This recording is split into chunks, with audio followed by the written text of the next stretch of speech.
luôn mà. Đó. Đu. Thấy không chứ? Ở đây này chứ có em nè. Biết ai không?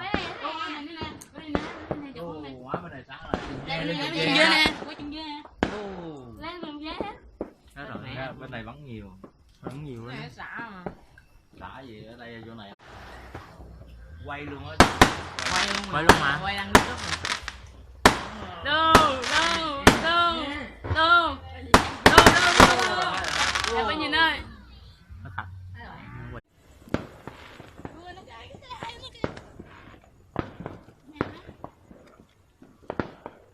Đang quay.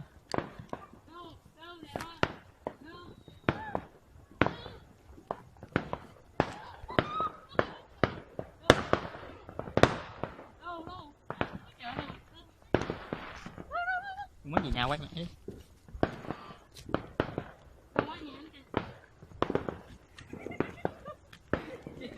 Nó dành lồn thì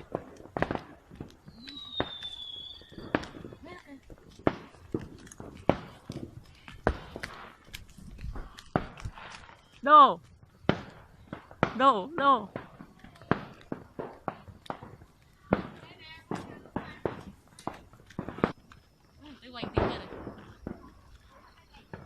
còn nữa. Qua đây đứng nghe.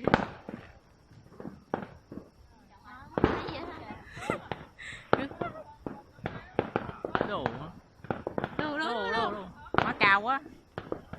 Thấp quá. Đâu. Bắn như trường mình luôn. Đâu, nó đẹp không? Quay đã luôn. Đâu có clip. Đâu. Anh này đẹp không? Đâu. Qua đây này, hai đứng đây quay được nè. Qua đây mới đứng đây nè. Đèn chứ chấm. Đâu, này nè. Này nè. Đâu, ai bắn đây nè.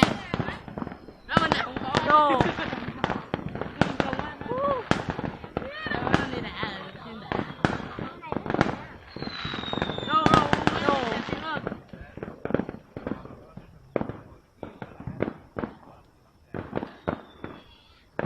Ở bên dưới kia quay đã luôn rồi. Dưới kia bắn đã luôn rồi, cái này đi.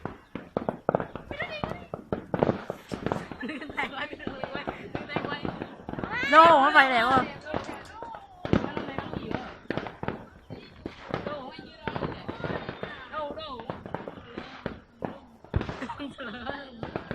Ở đằng kia thấy luôn kìa, trên mộ cũng á, có bên kia á người ta quay kìa, bắn kìa. Nó quay bắn đường mình này hả? Đâu.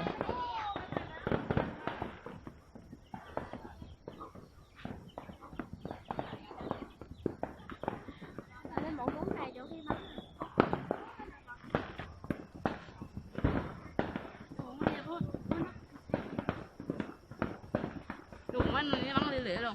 Đấy, nó bắn như vuông cái chỗ mình kia á.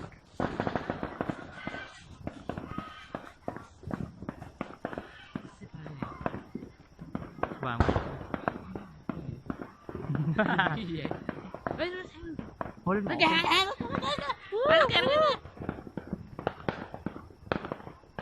Bên kia kìa. Đó qua chúng ơi, đụng em đừng đụng coi. Cái kia kìa, cái nội. Kia kìa mẹ Nó có sáng thôi à. Mà kia quay được đâu mẹ nó nổ kia mà. Tập tụi nó. Quay có sáng đi. Ừ á. Nó vừa đúng vậy luôn. Thằng nào? Tụi má chó này. Mấy chó nào vậy? Chó đen kìa. Tô. Má nghe tiếng mà đéo nghe hình đâu cả. Má cao lên chút coi ông đủ thấp bị.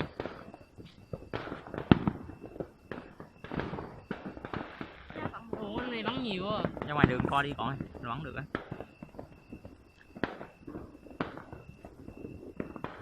Thôi đi lên trên chùm ổ cúng đi.